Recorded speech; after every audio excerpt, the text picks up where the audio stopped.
Hi, it's Jen DeTracey, the founder of Lift Strategies, one of Canada's top marketing strategists, and the author of the book Lift Strategies, Quick Tips to Engage Customers and Elevate Profits.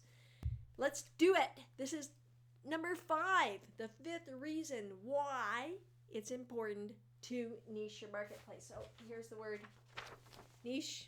There we go. I still have these papers around me. I'm surrounded by them. As you know, I'm on my floor with my meditational blanket because this is a grounding, happy place for me, and I want to be happy and present for you. So even though we could go on and on with more reasons why you should niche your market, have that specific fan group that you are focused on, the reason today is it's a great one. It's being able to say yes and being able to say no.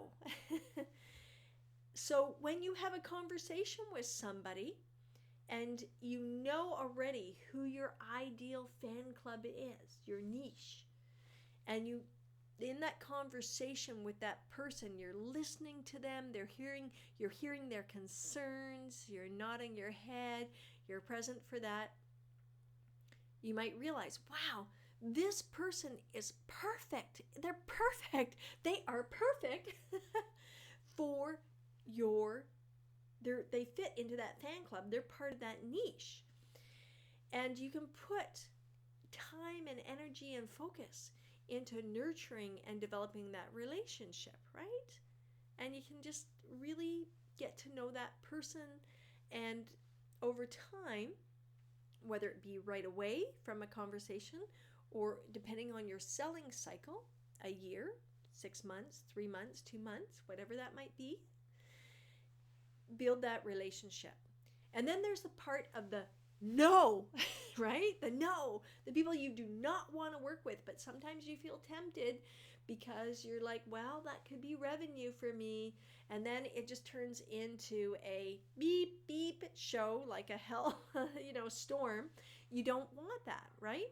It doesn't mean that you won't ever make concessions. It doesn't mean that you won't ever do something for someone or sell a product, consult with someone, or whatever your product or service is, service them. If they come into your store, or they call you, or they email you, it doesn't mean that you'll always say no, but it gets you clear on where those red flags can be. The red flags, right? Those flags that come up that say, this is not going to be a great experience for you. You are going to feel drained.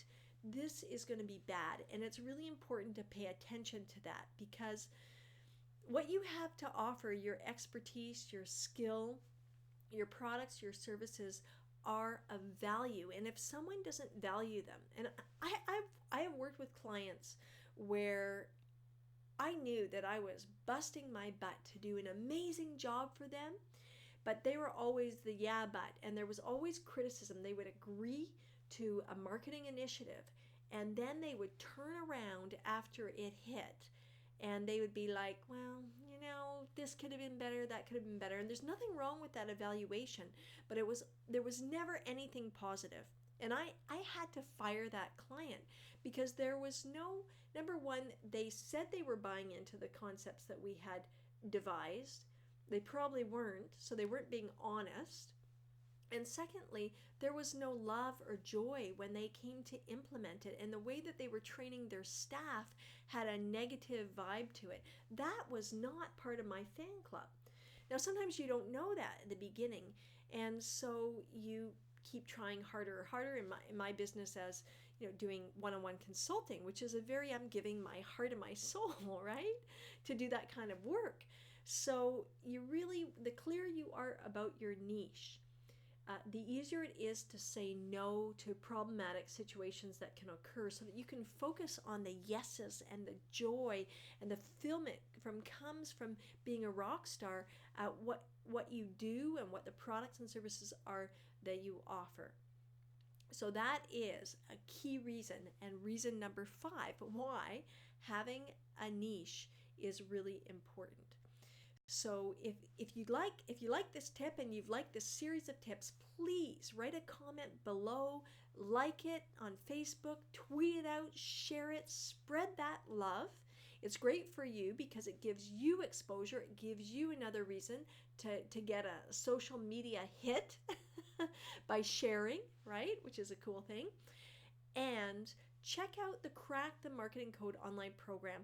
There's a link below as well, because if you haven't fine-tuned your niche yet, or you're struggling with your core message, or you're not feeling focused and structured in your marketing and you're feeling really drained and exhausted, then the Crack the Marketing online program will be a program that can definitely help guide you through those processes so that you can successfully build your fan club and ultimately run a profitable business. And that's what I wish for you.